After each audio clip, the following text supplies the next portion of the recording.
Is the lighting okay? The lighting is actually poor. That's why I'm asking. Yeah, it looks kind of bad. So what can we do? So maybe we do need some lighting back yeah. here. I was getting glare. Yeah. Well, if you ever need extra lighting or a wireless microphone, you can play that. Is that better? Yeah. Well, Nope. nope. And I don't know how to flip the camera around. Got them both there. There we go. Yeah, all these lights are on. Maybe we can go for the shades. I guess we're gonna have to do this way.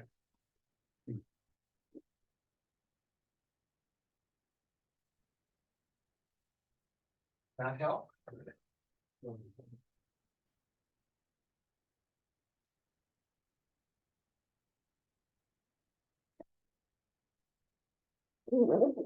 Moderately better.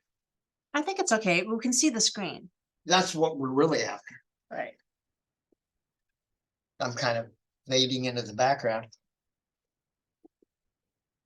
Or the foreground, as it were. Okay.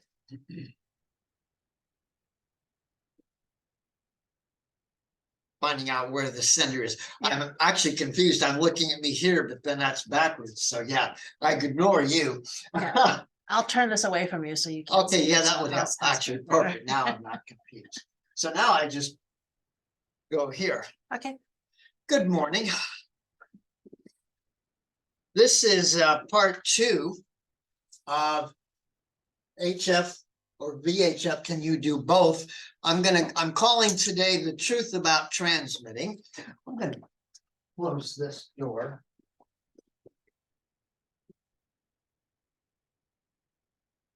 I'm calling today the truth about transmitting,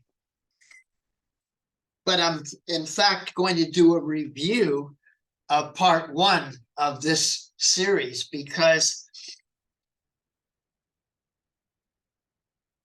it's receiving first. If you can't hear them, you can't work them. That's basically the bottom line. Near the end of this presentation, I'm going to show you what difference power levels really make. And what amazes me is how many people that I can hear on the radio who can't hear me. Now, there's a lot of reasons for that. We'll talk about propagation in a moment. Propagation can go one way, but not back. That often happens. But it starts with receiving. And then once you know how to receive, in the olden days, people got into ham radio by shortwave listening. So we were listening, we were receiving. People were listening to the BBC and Radio Havana and Radio Japan. And one day they tuned outside of the band and I heard Donald Duck blah, blah, blah, blah, blah, going on. They didn't have their BFO turned on and they were hearing a single sideband. And accidentally they turned the BFO switch on and, oh, I can kind of understand the guy. What are these guys? Well, they're ham radio operators. So we started on HF. A little brief history. About 100 years ago,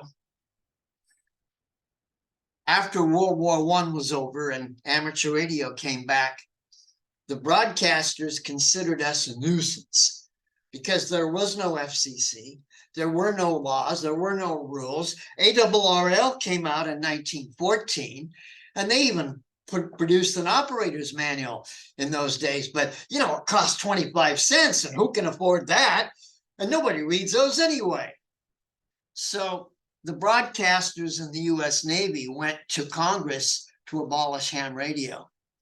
That's a story. Read the book 200 Meters and Down. It's still available from the ARRL. Classic book written in 1936. Tells that story. The bottom line is, why is the book called 200 Meters and Down? Because the answer was banish the radio amateurs to 200 meters and below. In other words, 1.5 megacycles. They didn't call it hertz in those days. 1,500 on your radio dial. The AM band went up to 1150, I think.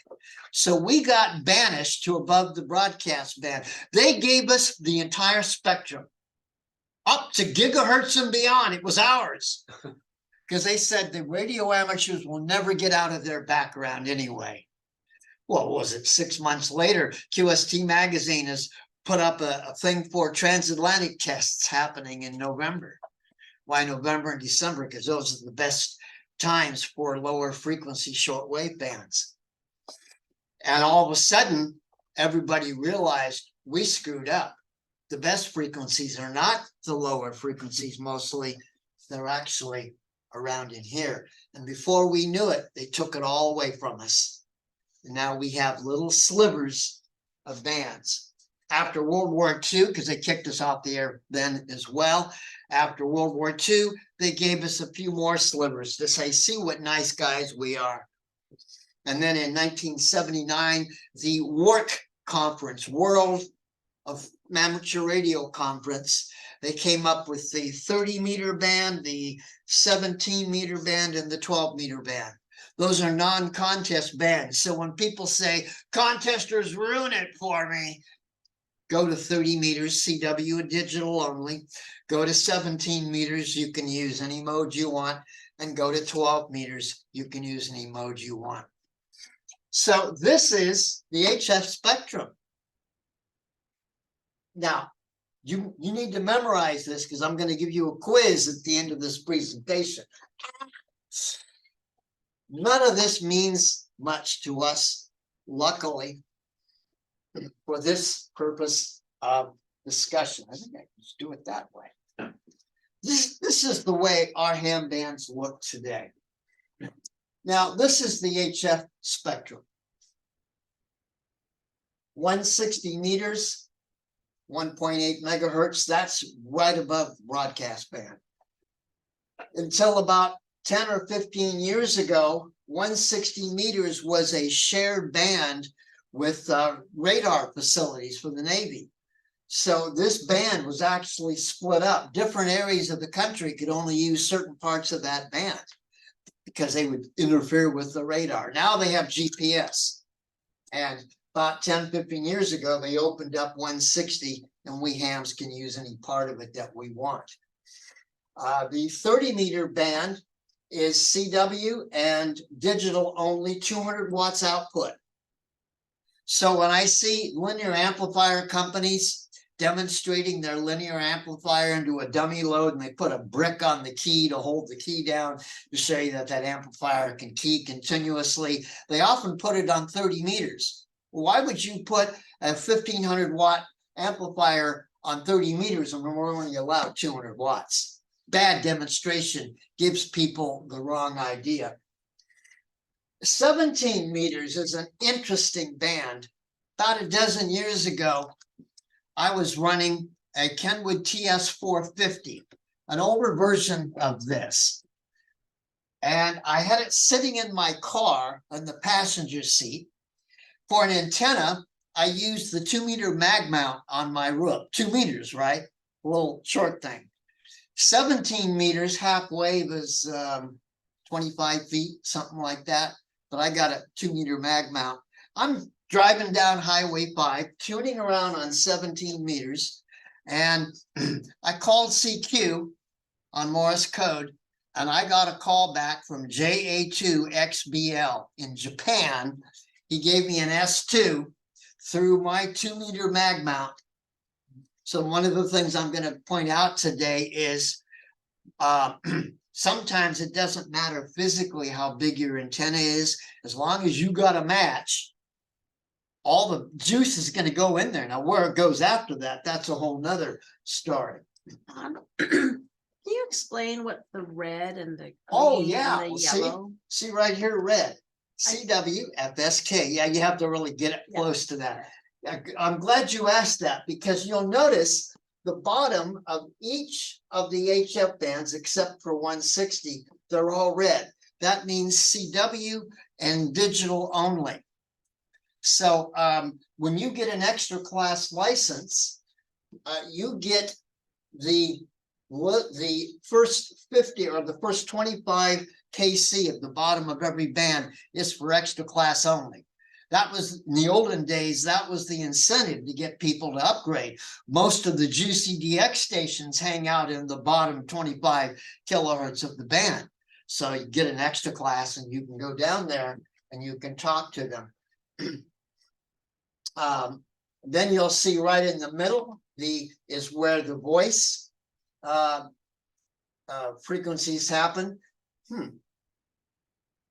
That's interesting. This is an old chart because on 40 meters, we can go voice down to 7125, and this only shows 7150.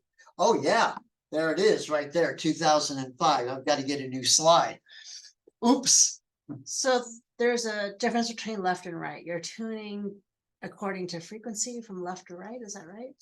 Well, this is from low frequency to high High frequency yeah. within the band. Within the band, yes, So it'd be like 20 point something.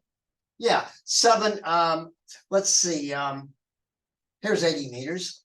Yeah, 80 meters now starts at 3,600 for voice, and up at 3852 or 3952, 3.952 is the Western Public Service System, a traffic net group that meets every night about 6 o'clock to about 8:30. They do a roll call at 7:30. So you'll notice that the voice segments are all in the upper part. If you are into slow scan TV, not too many people are, slow scan runs in the voice areas. There is an area on 20 meters, 14.220 to 14.240. That's pretty much where slow scan lives. And a lot of people don't know that. And they'll be in there having conversations and then they'll hear. That's what slow scan sounds like. What's all that about? Why are they doing that here? Because you're in their playpen. You're playing in their playpen. It's agreed upon that they can play slow scan TV there. If you don't like it, move up a little bit higher in the band up, and you see it even says it right here. Slow scan TV, 14.230. In general, let's go on to look at some characteristics. Technically, HF is 80 to 10 meters. Technically, 160 meters is actually a medium wave band. It's not a short wave band. HF starts at 3 megahertz and goes to 30. VHF starts at 30 and goes to 300. Medium wave starts at 300 kilohertz and goes up to 3 megahertz. So the 160 meter band, 1.8, is actually a medium wave band. It acts more like the AM broadcast band than it does short wave. We're going to talk about antennas later. This is a picture of the site that is run by November X-Ray 6 Tango, my contest group. We got kicked out of a location in Fallbrook. We had 2 antenna towers on trailers, and the people that rented the house, they didn't want tower trailers in their driveway, so we got evicted. And now we have access to WA6 Tango, Quebec Tango is the station that owns these antennas. If you go to QRZ.com and look up WA6 Tango, Quebec Tango, you'll see even more pictures.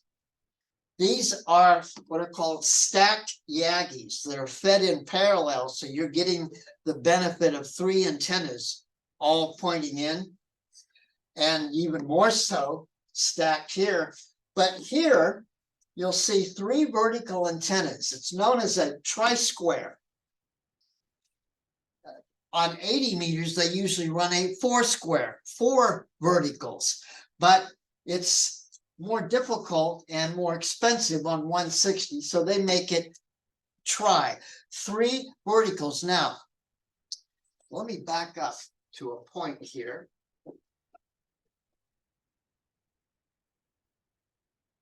The length of an antenna, the wavelength, is 300 divided by frequency.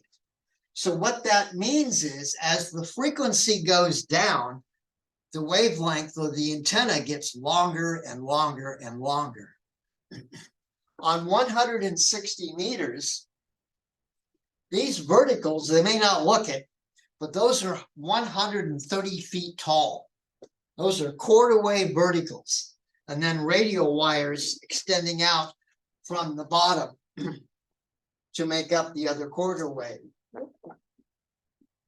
The best bands for distance, DX, are the low bands in the nighttime, high bands in the daytime, and it has to do with the ionization of the sun, which I'll show you in a moment. 20 meters is right in the middle, 14 megahertz. We are way near the peak of the sunspot cycle. 20 meters can often be open day and night to somewhere around the world. When the sunspot cycle is at the bottom, 20 meters shuts down about 5 or 6 o'clock in the afternoon. Again, it has everything to do with the sun. The way HF works, well, here's VHF. Signal, line of sight. As long as nothing's in the way, that signal can travel forever. So has it ever occurred to you that even your little handy talkies and your 2-meter radios and repeaters, they're sending signals out this way, and if there's nothing to stop them, those signals are going on forever. Some planet around some star someday is going to be hearing our signals from the year 2000. And they're going to say, what the hell is that? By calling CQ, nobody ever came back to me. The guy out on around Arcturus says, I want to talk to that guy. Oh, but he's long dead, man. But on high frequency, short wave, we use the ionosphere. Turns out about 100 years ago, 3 guys did some research and they found out that there's a thing called the ionosphere. There is the F layer. It's actually 3 different kinds that move up and down throughout the day. There's the E layer and there's the D layer. The E layer is interesting. You may hear the term sporadic E, especially in term with 6 meters. Sporadic E means that the sun is in the exact right moment at a given time, and a little duct or tunnel goes at that level of the ionosphere. And 6 meters is where people play with sporadic E. You can do it on 2 meters, but 6 just happens to tie right in. So you can be here, you shoot a signal into this duct, and it'll go boing to boing to boing to boing to boing and go halfway around the world. You can do it on 5 watts on 6 meters. 1958 was the highest sunspot peak in history, and people were running 5 watts, and from the United States and sporadic E on 6 meters, they were talking to Europe. Wow. So basically, we're using the ionosphere to get our signals going. We can monitor the effects of propagation. Propagation means how a signal travels from one location to the other. I wrote some software that allows me to, right over here, to display space weather information. This comes right from the internet. I didn't make this up. I didn't figure this out, but I found a way to inhale that screen. And this was on the 20th of September. The solar flux was 166. The K index was a 3, so we had some storms going on. I think there was a solar flare that afternoon. Right now, the solar flux is 122. It's very down low, but it's real quiet noise-wise. We came out of a sunspot cycle low where the solar flux was 69, and we've been as high as 180 here. So and the sunspot peaks, the high frequency bands will do better than ever. Now, this is a secret that a lot of people don't know about. It's in all the books, but nobody ever reads it. It's called gray line. We are influenced by the sun, bottom line. When that sun comes overhead, straight up, we call that noon. And when that happens, we're getting maximum ionization of the atmosphere. And what it does is it helps create a solid wall in that F layer of the ionosphere. You ever bounce a flashlight off of a mirror and it goes the other way? Do that sometime. Go into your bathroom, get a flashlight, point it at the mirror at an angle, and you'll see that it ends up over against the door. Doesn't, if you put it right in front of you, it'll come right back. But if you put it at an angle, there's a name for that in mathematics. You geometry buffs should know that. I can't remember it. And that's how we're bouncing signals around. Well, it helps if you're right near sunrise or you're right near sunset. Whenever we have sunrise, 12 hours on the other side of the planet is going into sunset. You can see that here. This picture happened to be taken just as we were coming into, what would that be? That would be sunset. We were going into sunset here, and over here, the Middle East was coming into sunrise.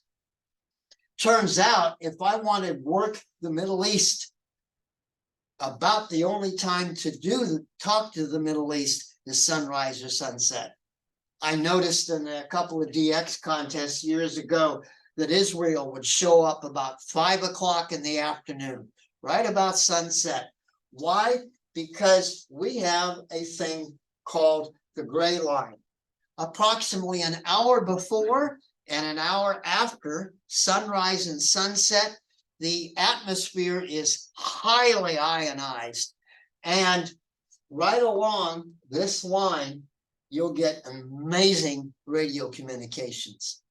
So if you understand your map of the world and you know what's on the other side, you know some of the best times. Doesn't mean you can't talk to these locations at other times as well, but we get an added bonus here. I remember one morning I was on 160 meters right at sunrise, and for about 15 minutes, there was a dozen Japanese stations, all came in, woo, one at a time. I just knocked them off, knocked them out. And then as quickly as they came, they were gone. Yeah. You said that you love talking at 2 o'clock in the morning. Yeah. But you're not taking advantage of the ionization then. I can. At 5 a.m., we're coming into sunrise. And at 2 in the morning here, Billy Bob and his brother Barney are coming into sunrise. So they're getting louder. And that's the problem. They can hear better because they're coming into sunrise, and they assume either that I can hear them or that I want to talk to them. So, but at nighttime, 40 meters and 80 meters are best when both sides of the signal are in darkness. And then we get the little bonus when we come into sunrise or when we go into sunset. So if you're in darkness, it's hard to talk to people in the light. It's easier to talk to other people in the darkness. Yeah, it's easier to talk dark to dark. And this is an interesting problem because in DX contests, East Coast can get into Europe by shooting across the pond, as we call it. We shoot across the pond to Japan, but they can get into Europe, and on 40 meters, they can go right over the pole and get in. Well, the problem, and while they are in nighttime and Europe is in nighttime, by the time nighttime comes over to us, we have like 1 hour to get Europe, because after that, Europe is going into daylight already and we miss them. And that's, so working Europe on 80 meters is even tougher, because now you're down even lower in frequency, and it's the lower in frequency you go, the less you have the ionosphere to bounce off of. I've worked into Europe on 80 meters, but usually you got to do it when they're waking up. So you got to figure out when is their gray line, and maybe some of it will spill over. Higher frequencies, 20 meters, 15 meters, 10 meters, 12 meters, work best when both sides are in daylight.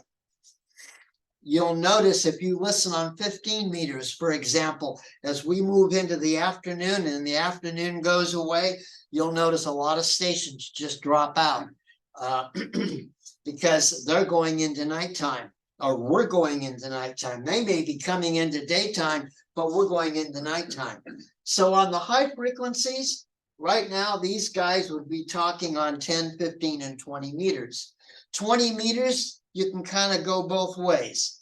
20 meters will work even when one side is in darkness and the other side is in light.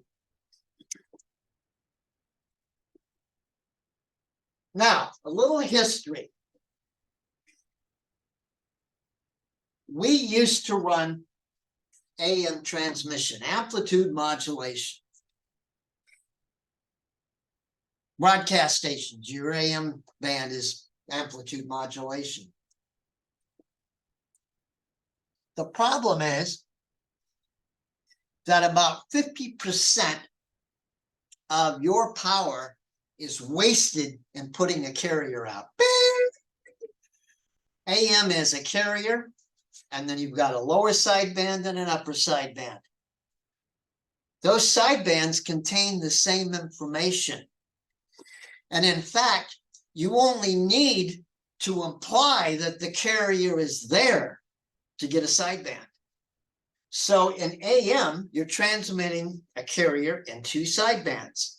Some people have came up with the idea of single sideband with carrier. So you have carrier and then you have one sideband. It's still a waste. That carrier is using up half your power just to go tune around 40 meters at night in the phone portion of the band. They still have broadcast stations up there. It's still allowed. We kicked them out of 7150 to 7200, but they're still 7200 to 7300. If you tune around with single sideband, you'll hear the beep of those AM broadcast stations. Well, it turns out you don't need a carrier to communicate.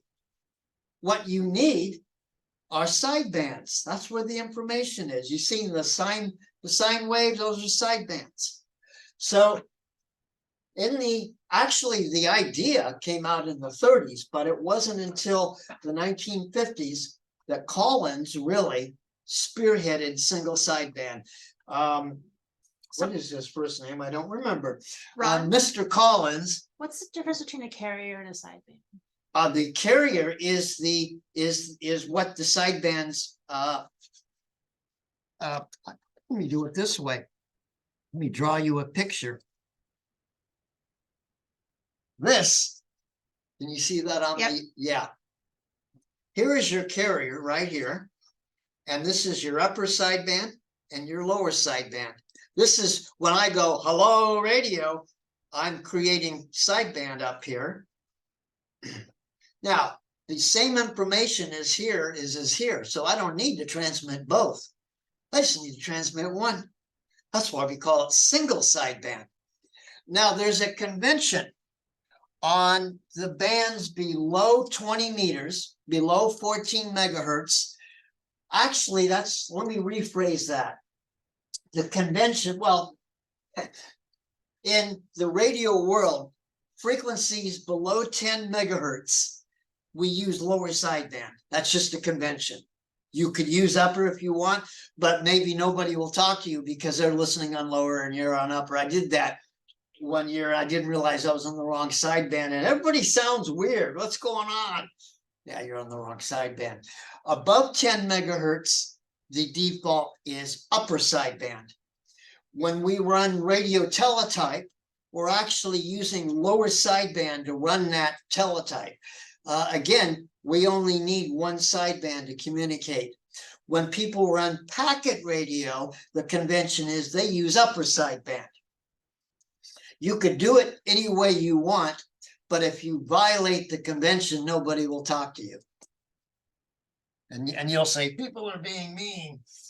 But Collins had a deal with the military.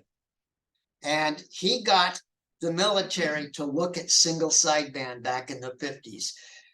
General Curtis LeMay was his buddy.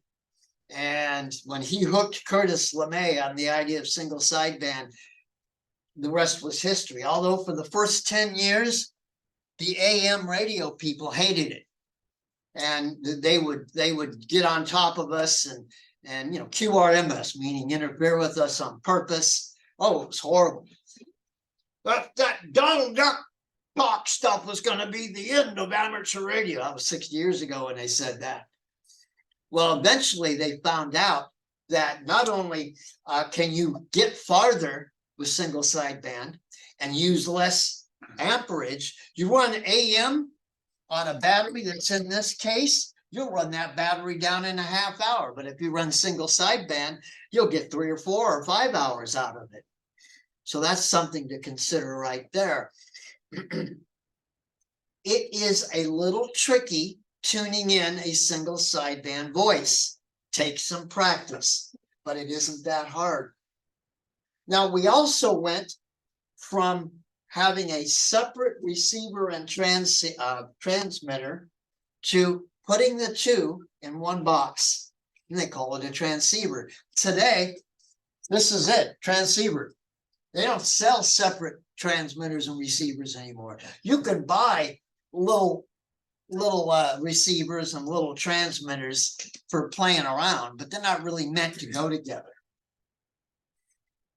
This was a classic radio of the 60s. In fact, it looks great. That's what's great about Collins. The Collins S line, as they called it. If you really look at the circuit design, it really wasn't all that great. It was way overhyped, way overpriced. But the military, if you look at all the pictures from Vietnam and radio communications, every one of them had a KWM2. Because Collins got the military to buy into these things. Phone patches were done with the military. I was just reading the story of Lenora Jensen's life. She was a radio and TV actress who was also a ham. She and her husband ran 250,000 phone patches for Vietnam veterans. Barry Goldwater in Arizona did the same. Do you know that, was it Seinfeld or who's that other comedian? Shandling, Gary Shandling. Gary Shandling was a radio ham. His parents were radio hams. They had KWM2. They actually probably had the separates. They were doing phone patch traffic from Arizona. These radios started it. And the KWM2 was the first practical transceiver. In today's money, that thing would have probably sold for about $4,000. You might remember I showed a picture of the evolution of transceivers.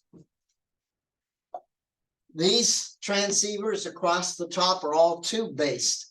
I got started with the National NCX3, tube-based.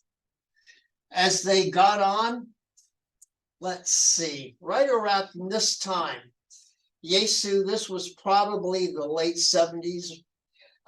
They had hybrid radios. They were all solid state except the driver tube and the final amplifier tubes. They were still tubes. They didn't have high-powered transistors yet. By the time we get to the ICOM 780, that thing was monster. It fits in a rack. That was, by the way, $4,000 in '89 money. But now they had solid state. That was a 150-watt radio with transistors. And from then on, it's been all transistorized. This is the latest stuff. While offering similar features, not all HF radios are the same. This is the radio I run in Concord. It's called the Yaesu FT2000. This is the radio that's sitting here on the desk. That's why I put it in the picture. It's called the Kenwood 590. They more or less do the same thing, except that this radio has a second receiver in it, which I'll talk about in a moment. But this radio goes about doing the same thing as this does with weird buttons that you got to sometimes double punch and stuff. I always hated that. That's why I like this radio. It's got real knobs. I can turn real knobs. I'm a knob twiddler. You may remember this. Every receiver has three parts. A front end, the RF, that basically amplifies the little signals that come out of the air. A IF, the intermediate frequency, where all the filtering is done. We narrow the band pass down. We can shift it. We can delete things in it. And then we amplify the audio. These are some of the things, if you remember from last time, that are in these circuits. The RF front end has a preamp. You can make signals, weak signals stronger. But remember this, a preamp doesn't discriminate. Whatever comes in, the input goes out, the output 10 times as big. So if there's noise coming in, you got more noise going out. Turns out sometimes better to turn the preamp off. On the lower bands, 80 and 40 meters and 160 meters, we usually use what's called the IPO, which is a fancy way of saying turn the preamp off. Because those bands are noisier at night and we don't need, and the signals are usually pretty strong. More important than how sensitive a receiver is what is known as the signal to noise ratio. So when I amplify things, I'm amplifying the signal and the noise. What we want is maybe a weak signal, but as long as it's stronger than the noise, we can hear it. The attenuator is another way to back things off. If you've got a ham that lives 3 blocks from you and every time he gets on the radio, your radio goes quiet, that's because he's overloading your front end. If you turn the ATT, the attenuator on, you can back him off. The RF gain is like the volume control for the front end of the radio. Turn the signal levels down before they get further amplified later on. It's the IF where all the work is done. The wide signal filter, passband, gets narrowed down. And then you can shift it left and right to the upper sideband or the lower sideband. You can do things like noise blanking, digital noise reduction, digital notch filtering. Notch filtering gets rid of carriers. When I hear a carrier, the other night I was on 75 meters chatting with some friends, some idiot decides to tune up. He's doing it not to test his radio. He's doing it to be a pain in the ass. So I hit the digital notch filter button on my radio. He's gone.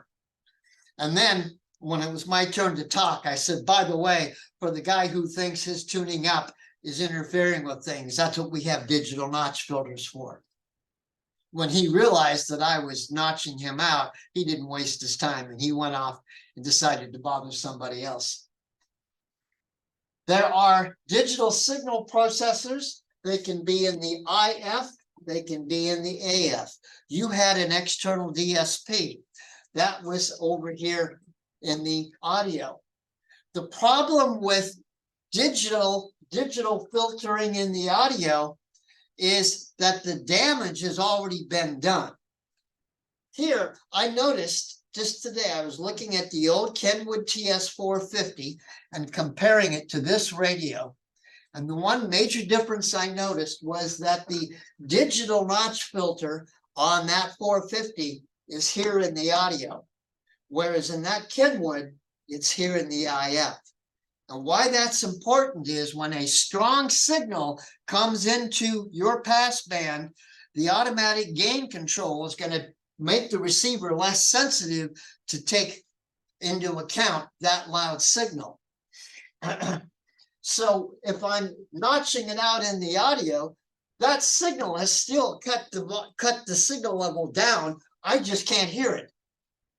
If I notch it here, Then before the AGC gets a chance to cut the volume down, the DNF notches it right out of the middle of this thing, and it never gets through. It's the weird thing when you're notching it over here, and all of a sudden it gets real quiet. And you don't know why. If you look at the S meter is sitting at S9. Yeah, that's that carrier. And he's still there. You just can't hear him. But if I notch him over here, that S9 carrier goes down to an S3, and he's out of the picture. Now, what I didn't talk about last time was squelch. Squelch. On HF, we get noise a lot. You guys on VHF solved that problem by using FM, frequency modulation. Frequency modulation is more or less noise-free if you have a strong enough signal. Amplitude modulation, noise is amplitude modulated, so it goes right along with our waveforms. On HF, you'll get a background noise. With the squelch, you can back off the audio to not respond during that. And when a signal comes through, hello, Ron, the squelch lets the receiver open and the signal comes right through. People often have the squelch turned up when they don't mean to, and they say, I can't hear anything. Why is that? My radio's broke. Got to call the repairman. They take it into the repair guy. The guy says, oh, well, you had the squelch control turned off the wrong way. But that's still $100 because I charge by the hour. It's a common thing to either have the RF gain turned counterclockwise too far or the squelch turned up too high. And people say, why is my radio broke? It's a brand new radio. It's just that you didn't know how to adjust it. These were two typical transceivers of the 60s. This was the National NCX3 that I started with. Bare bones radio, no filters in it. It could run CW and it could run single sideband. No digital dial. Notice that's an analog dial. And these were all tube transceivers. So we had what's called an exciter tune, where you're tuning the input of the amplifier of the radio. And then we had a PA tune, the actual back end on the amplifier, and the PA tune and load matched the transceiver to the antenna. You can kind of see it, the same thing here on this classic Swan radio.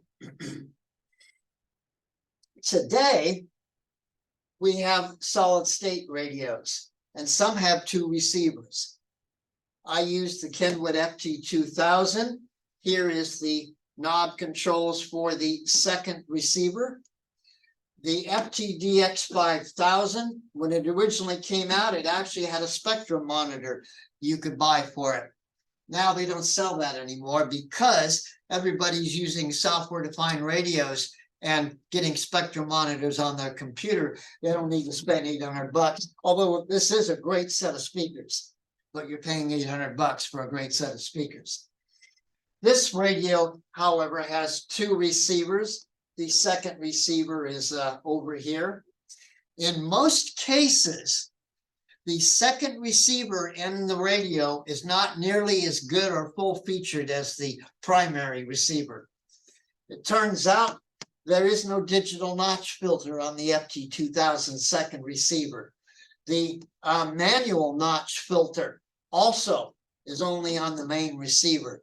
So what I solved that problem by splitting the audio. The main receiver goes to my left ear, the sub receiver goes to my right ear, and I put external filters on the sub receiver, which are just like the ones that are in here. You're shaking your head. I can watch two different basketball games, but See? I can't listen to two different Well, audios. you can watch basketball games. It would drive me crazy to watch two basketball games. And it would drive you crazy to listen to two conversations. Now, Rod, yes. why do you want to receive? Yeah. Oh, that's a good question. California QSO party happened recently, first weekend of October. And I ran what's called mixed mode. I ran CW and I ran sideband. So let's go back to that a moment. Show you exactly how I did that. There we go. I ran CW on the main receiver. And while I'm calling CQ and talking to people in Morse code, I'm tuning the subreceiver up in the voice part of the band, looking for people to talk to on voice.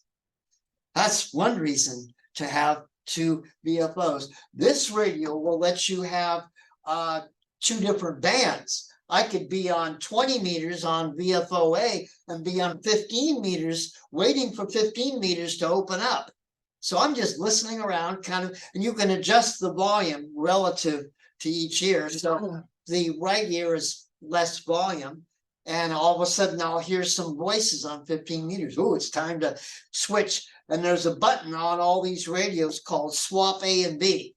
Make VFOA, VFOB, and make VFOB, VFOA. I can swap them instantly. So here I'm running Morse code, listening to sideband, because this has better features. When I want to talk on sideband, I flop the VFOs, and now I'm on sideband here using this tuning knob, and away we go. That's why you have dual receive. And you pay a premium on all those radios. When this radio came out, it was about $3,500, which and that was 20 years ago money. So this was $5,000, and now they're down to 3,000 or something like that. Conceivably, if you could have a visual display of anybody is actually communicating on any one of those Yeah. waves, you can have many, right? Oh, that's right. If you look at some of the big contest stations and they have their display screens over the radio, and they're getting their spectrum display, the equivalent of they're getting a spectrum display. You'll see they've got like 3 monitors. They got different bands, and they can tell. See, each one of these little blips, that's a signal. That means somebody's there transmitting. Now you need to find out why. Turns out we have software called spotting software on the internet, where the internet tells us who's on those frequencies. So I see the blip on the spectrum analyzer, and then on my band map, a little list on the side of the screen will show call signs of who those people are. I just click on that call sign, the radio immediately switches to that frequency, and I can start talking to them. That's not cheating. No, it's not cheating, but it's called assisted. In contesting, they have unassisted and assisted. Assisted is using the band map, because a lot of people did say it was cheating.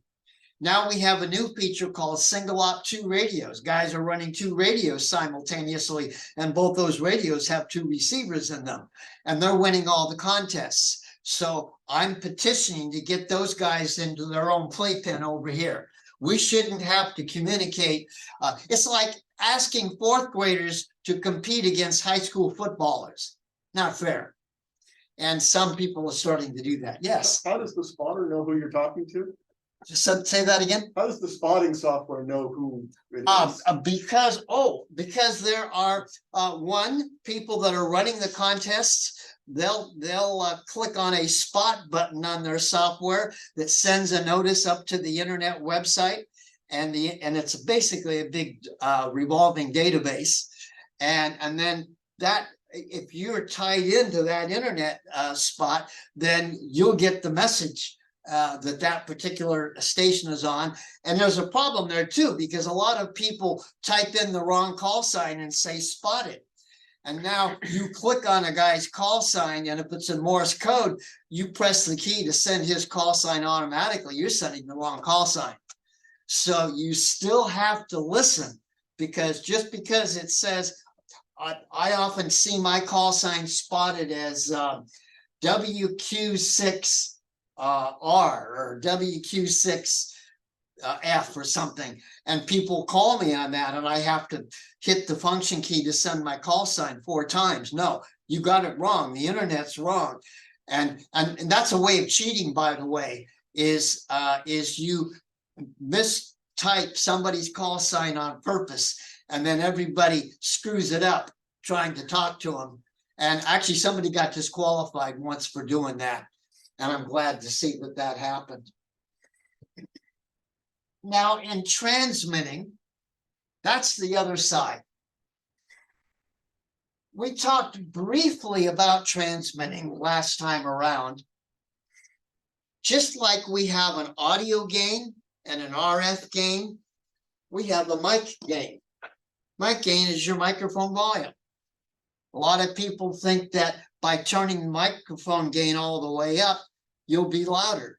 Yeah, you probably will. And you'll also be overdriving it and be distorted. Turns out 10 o'clock, there's 10 o'clock, is about the limit on most mic gains. You can do a thing called speech processing. The old radios did not have speech processing. Basically, speech processing is compressing the audio down. This is the way it looks before processing, and this is the way it looks. Here we have some gaps in the speaking. Here, there is no gap, and we really push it. But again, you can over process it. People who are over processed, they seem unusually loud and overbearing. And I will say to somebody, turn your processor down just a little bit if you would. We're going to talk in a moment about auto tuning and manual tuning, how to match your radio to the antenna. We have a thing called Mox versus Vox. You've heard those terms, probably didn't know what they were. Let me show you some of these. Mox, manual operated control. Basically, this is Mox right here, push to talk. But Mox is a button on the front of the radio. With push to talk, I have to hold on to the button to keep it down. With Mox, it's in transmit automatically. Vox is voice induced. I talk into the microphone, the radio goes into transmit. The trick is to set the Vox gain correctly.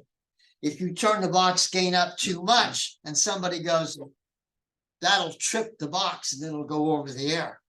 If you turn the Vox gain down too low, you have to be right up here to get it to key the transmitter. One day when I was a kid, a friend of mine with the Collins S line had his Vox turned way up, and he and his sister got into a vicious argument, and he's calling her every name in the book, and his Vox is on. And somebody said, Randy, your Vox is on. And we all heard the epithets. Vox delay is how long do you want to wait before going back into receive mode?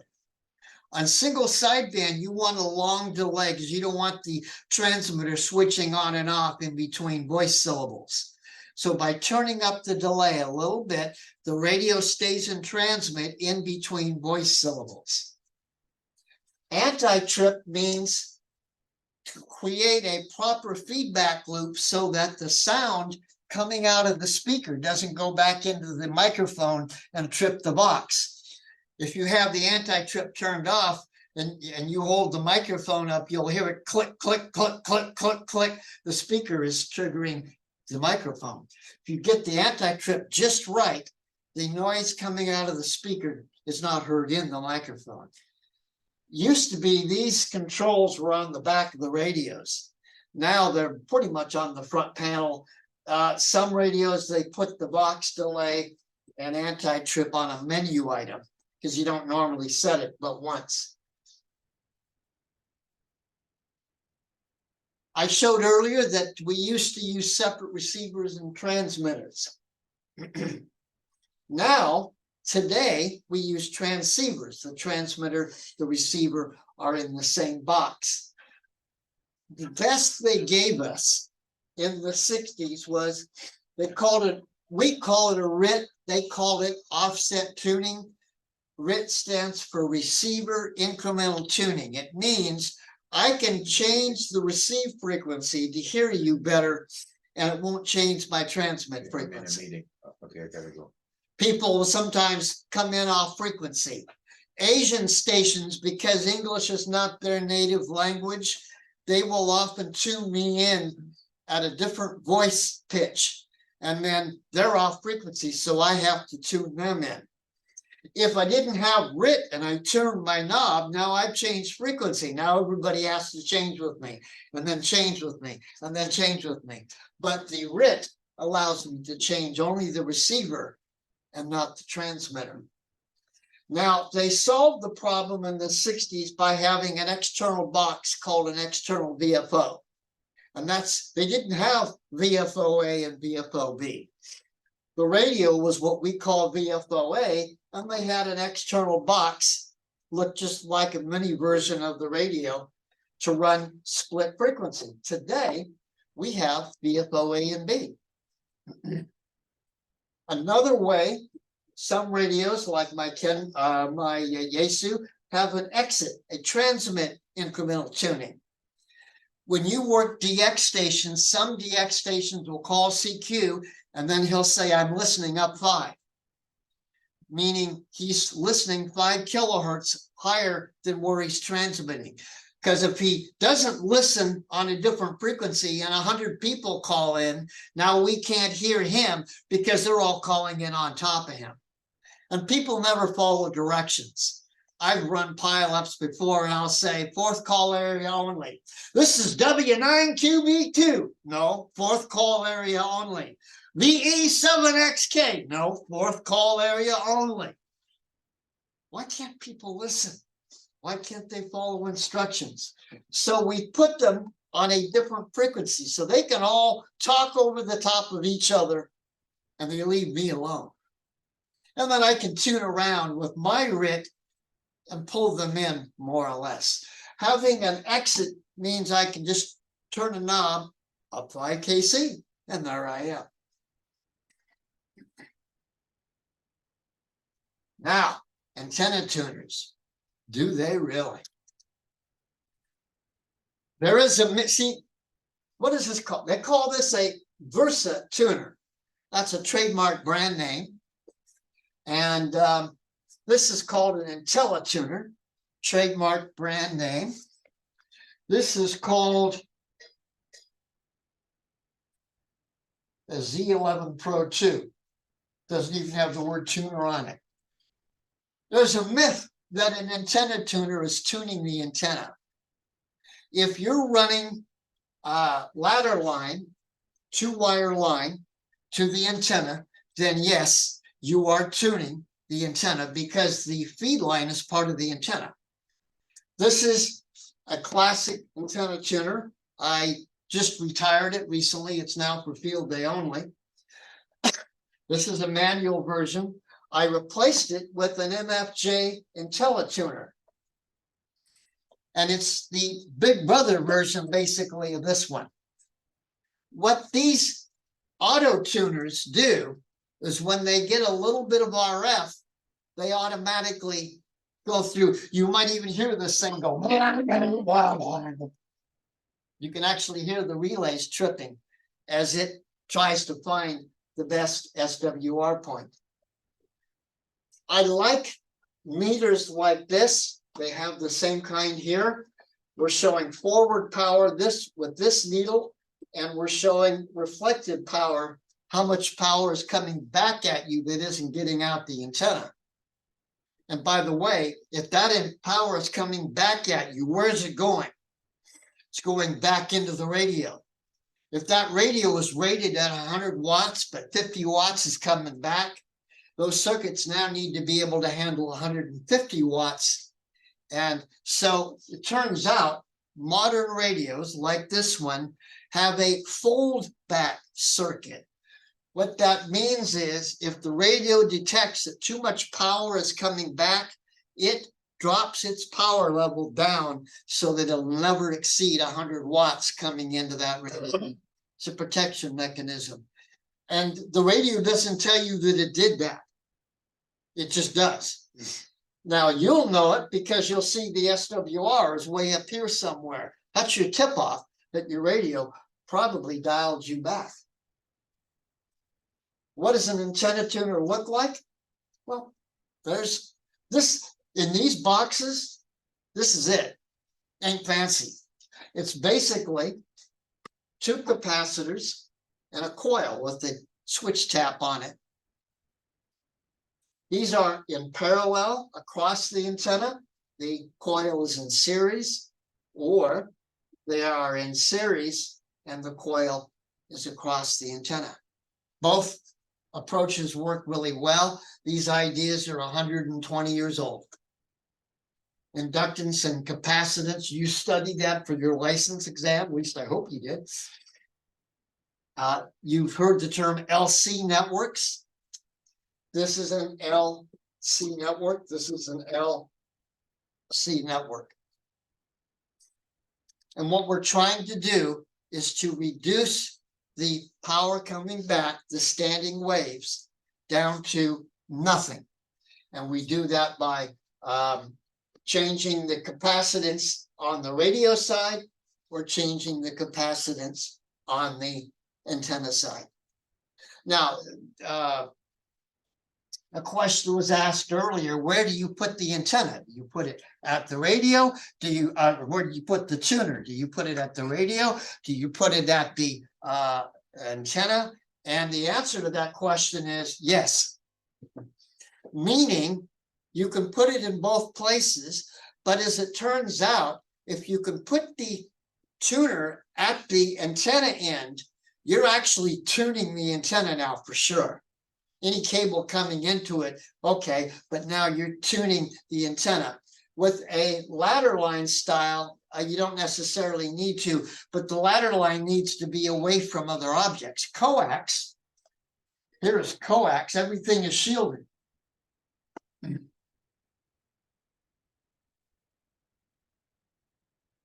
And I believe, and then finally, something I've been alluding to is remote controlling the radios.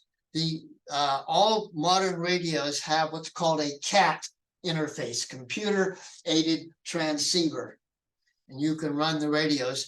Used to be, if you used a computer in a radio contest, you get disqualified.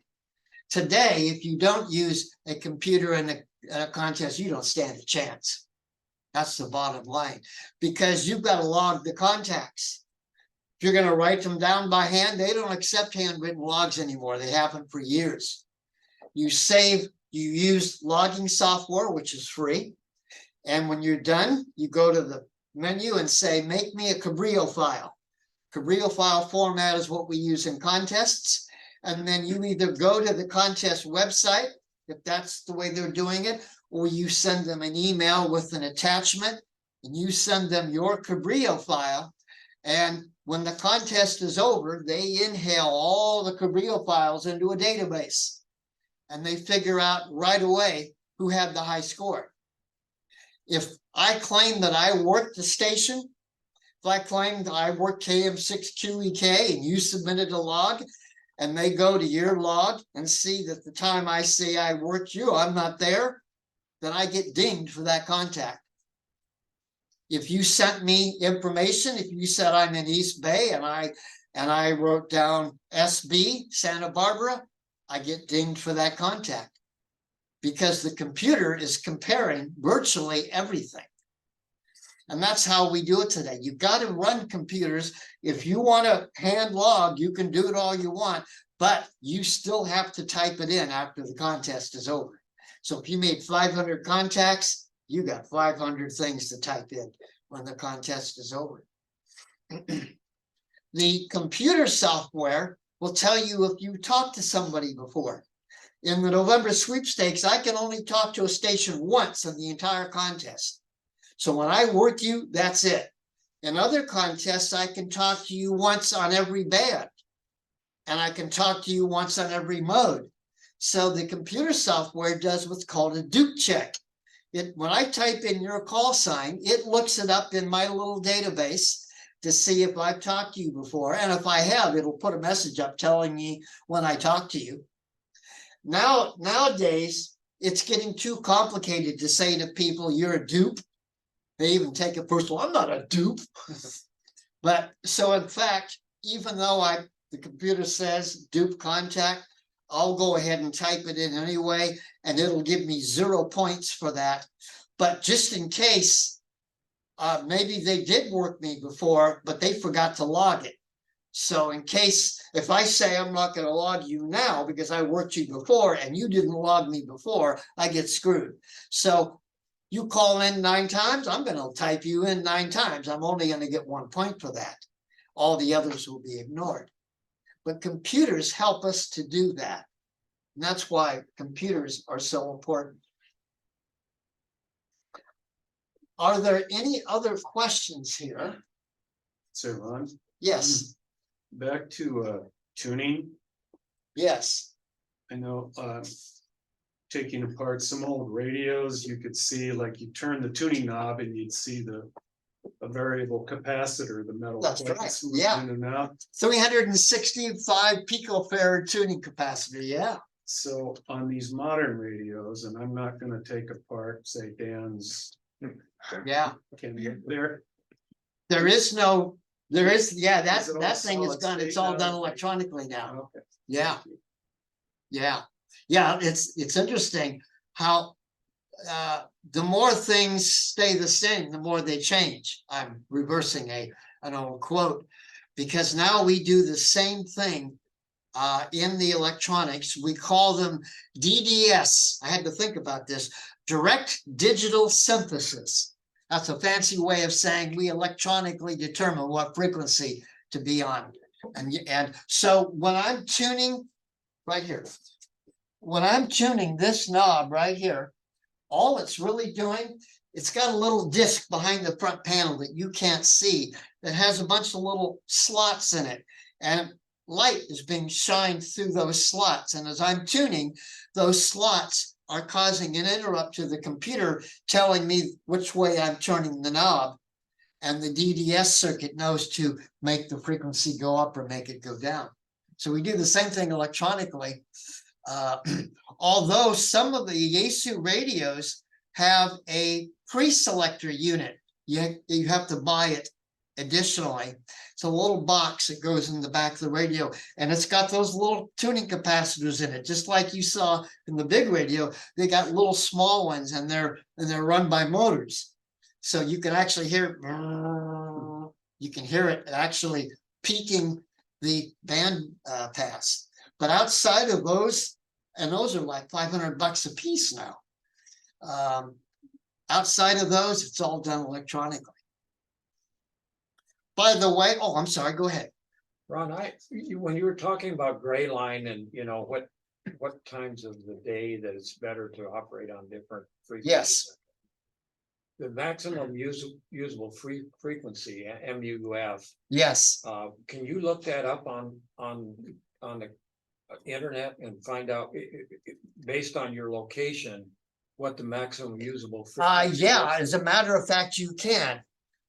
There's a VOCAP, VOACAP, Voice of America still has a website up that allows you to determine the MUF, maximum usable frequency, and the LUF, lowest usable frequency. Yeah, because as we go into daylight, the MUF goes higher and higher. Back when the sunspot cycle was at the bottom, the MUF went up to about 20 megahertz. Now we're near the top of the sunspot cycle. That MUF will go up to 40 or even 50 megahertz where 6 meters is. Wow. As we go into sunset, that MUF really drops.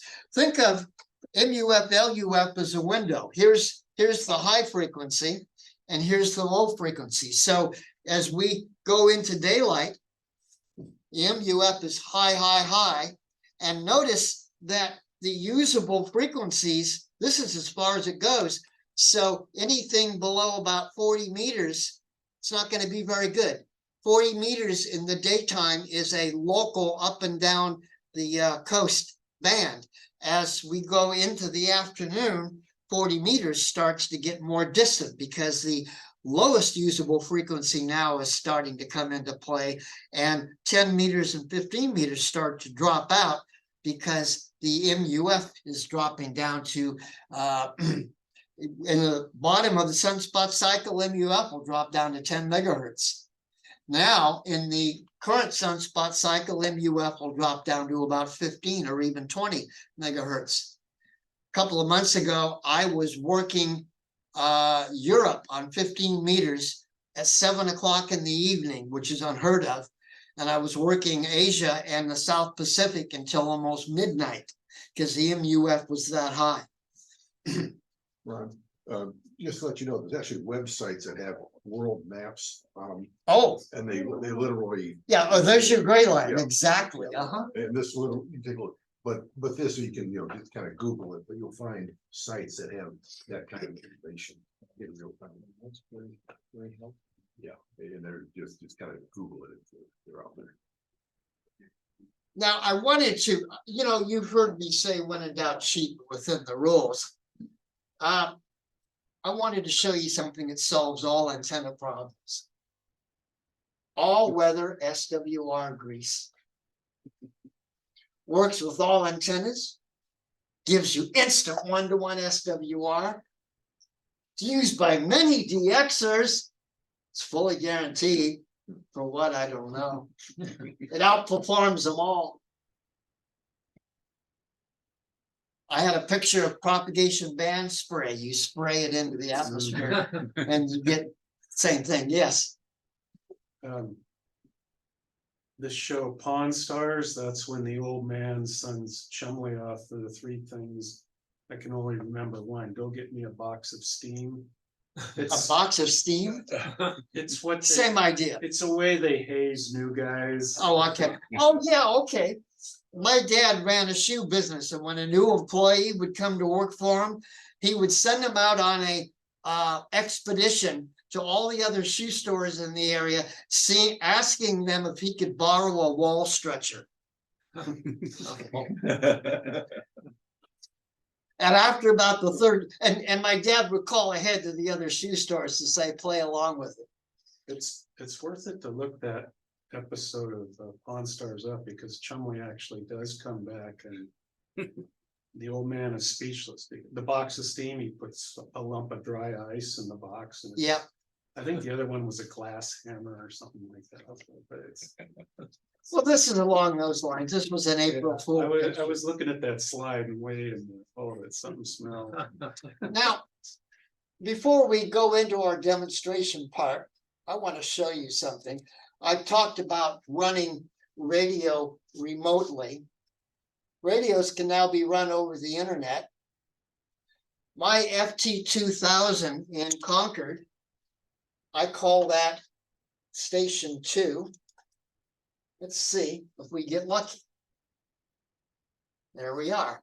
We are now on Station 2 computer in Concord.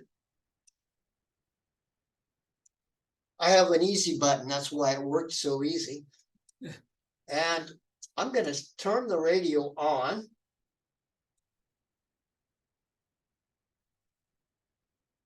There it is. You can actually see the S meter moving there. I can change frequency, just like the real radio. I can switch bands. Let's go to 20 meters. My last time on 20 meters, I was doing a RTTY contest, so I'm up in the RTTY area of the band. 14,093, 14,080, and above is used for RTTY. Although we're being plagued now by a new digital mode called FT8. FT8 people now like to go up into the RTTY area of the band and just to be there to be a nuisance. And we have to put up with it, nothing we can do. But anything this radio can do, whoever wrote this software, this is exactly, with the exception of these are not part of the radio really, but this is exactly what a Yaesu FT2000 looks like. Question? The software you're using is, you said, is that come with the radio or did you? No, buy it I separately? found it for free on the internet. That somebody wrote the FT 2000 RC program. RC stands for radio control. Other models, there's a program called Ham Radio Deluxe that'll allow you to run a lot of the radios.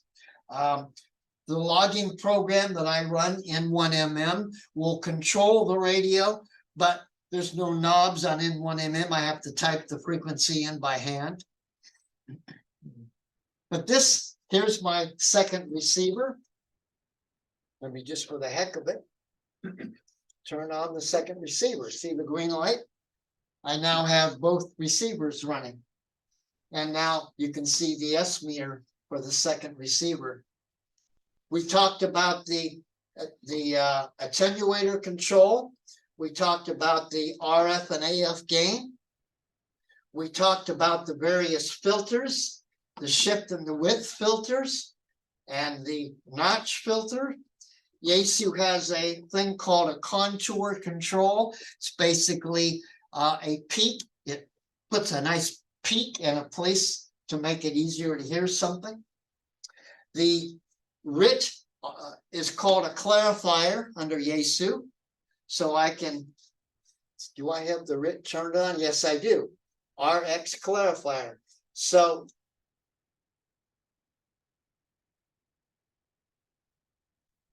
let me turn this off.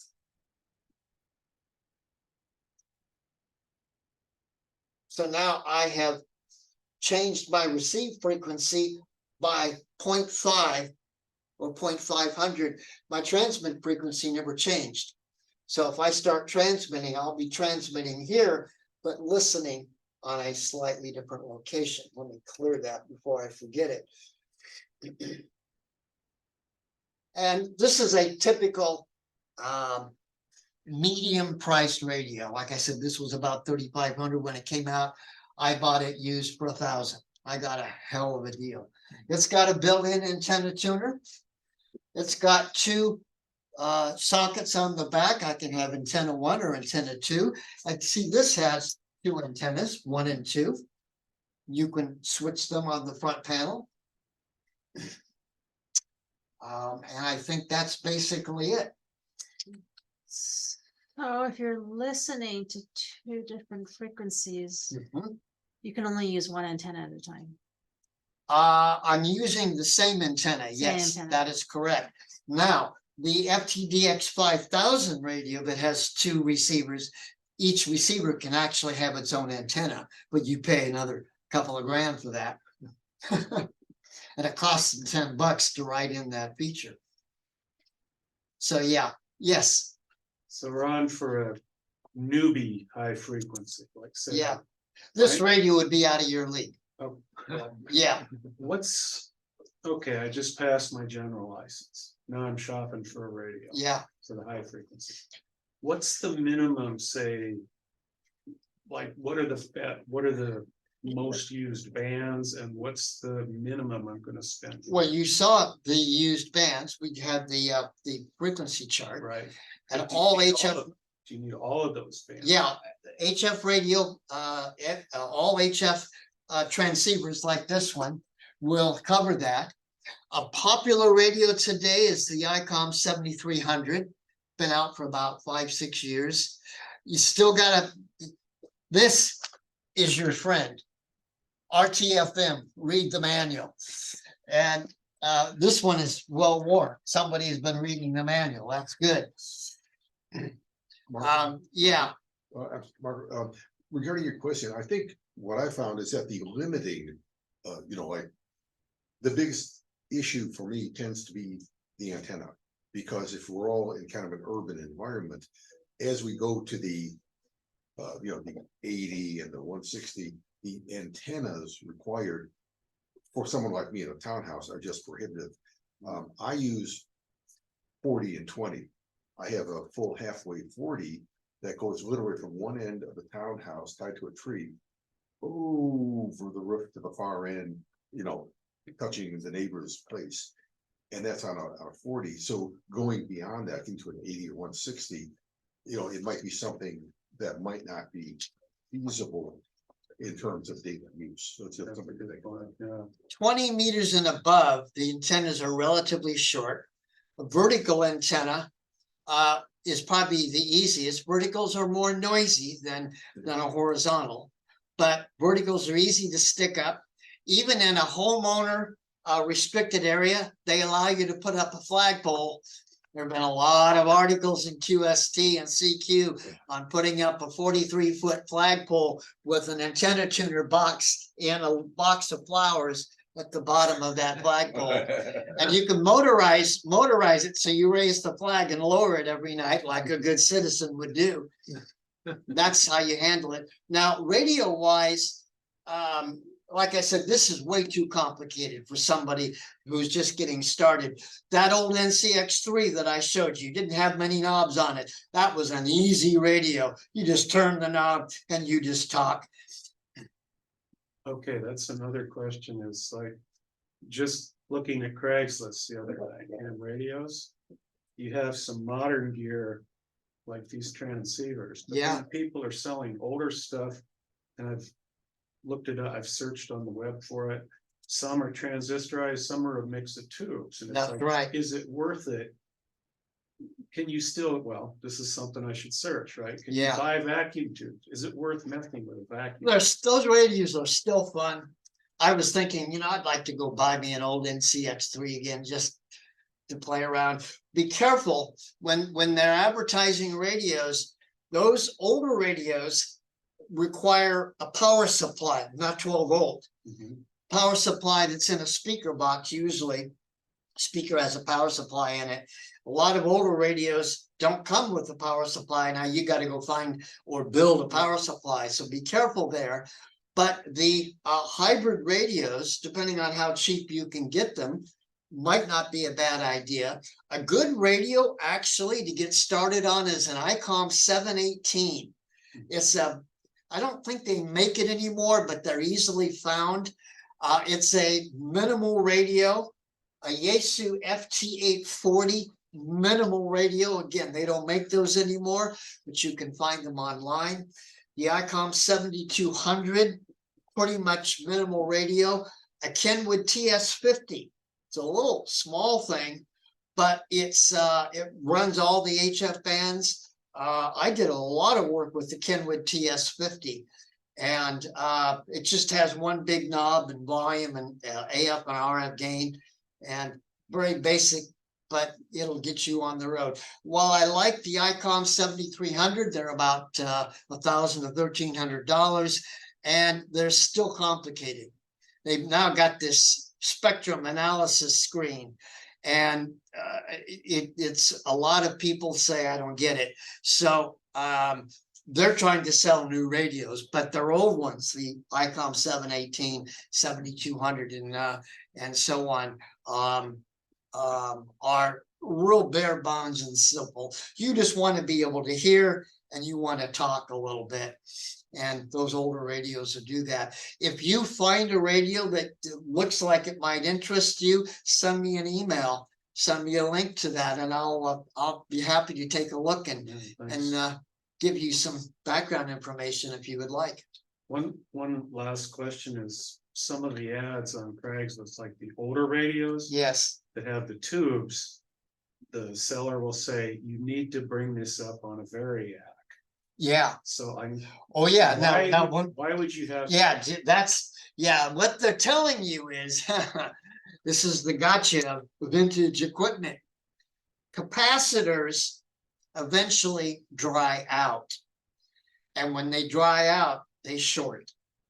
So in fact, if there are people that love to refurbish vintage radios, and they have a Variac, which is an adjustable voltage transformer. You're plugging the Variac into the wall, you're plugging your radio into the Variac, and you start off with the radio running at about 50 volts on the AC. And you sniff around. Is anything burning? Is there any smoke coming out? Because those capacitors, if they're telling you that, they're telling you that this radio has never been upgraded. It's 50-year-old radio. First thing, in fact, if you look on eBay, most of the radios, the old ones, somebody is selling a refurbished kit. It's a bag of capacitors and resistors to replace the ones that have failed in the radio. And they'll charge you $25 for that. But then you can go in, take the cover off the radio, and one by one replace those capacitors. If you don't, what can happen is a shorted capacitor can take out the power transformer in the radio, burn out the winding, and now you're dead. So when they say use a variac, yeah, and that's a tip off that probably not a radio you want to be spending time with, and probably neither a radio that I want to be spending time with. Yep, solid state has less of a problem. And there are radios. I read an article where a guy went to upgrade an old 1950s portable radio, and none of the capacitors tested as shorted, and they were originals. That's unheard of. But he said, I decided to replace them anyway, just to be on the safe side. Let me shut this radio down.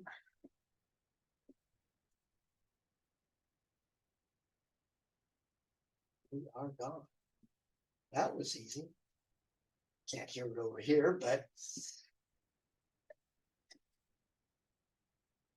this is a program called VNC Viewer, a VPN that allows me to run the entire computer. And this computer just happens to have a program that allows me to run the radio. I ran radio teletype last week from my office. Because radio teletype, technically, I don't need sound. I have a display with two goalposts, and the bleeps on the signal go along the goalposts. So I'm just tuning that thing until it lines up with the goalposts. And then on the decoder screen, I'll start seeing text decode. Now, it's easier when I can do it by ear because I can go, whoop. But I didn't have audio. I couldn't get the audio ported out of this radio yet. That's coming. But I was able to tune it visually. And yes. Is anyone encoding already with an actual teletype just for fun? Some people are still doing it. In fact, in the RIDI Roundup contest, which happens in January, they have a special category for people that are still running the old machines. And if you claim that category, you are required to send them a picture of that machine to prove that you're actually doing it. I had a teletype machine when I lived in the party house in Livermore. It sat there because it looked cool. I could never get it to run, and they need to be oiled all the time, and they're noisy. Remember when you watched the evening news back in the 60s and 70s, and you heard the there was teletype machines in the back behind the news studio, and they did that on purpose. For a fact, who knows if those teletypes were actually decoding anything for real, but they looked important and they sounded important. Nowadays, I wouldn't do teletype the old way. I got into a radio teletype a dozen years ago, and it's because we have computers that I was able to do it. Otherwise, oh man. So I was able to run this radio with the software and talk to people. Then when I got back,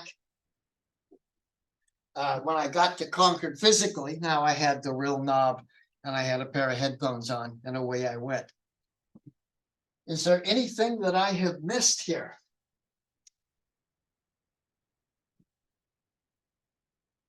Don't know what else to tell you. Well, then the real fun begins, because Dan has set up a buddy pole antenna, and a buddy pole is a compromise antenna for when you're in a portable location. A half-wave dipole for 40 meters is 66 feet, 33 feet on each side. That antenna will run 40, but it has coils to make up for the shortened antenna. Do we want to take just a short break and then come back and do the demo? I think that's a great idea. Okay, what do you say, like, just take Yeah, five? take a minutes? Yeah, 5 minute break. and That'll let us make sure that everything is Yeah, functioning. cause let's tune it up, make sure. Yeah, let's go ahead and do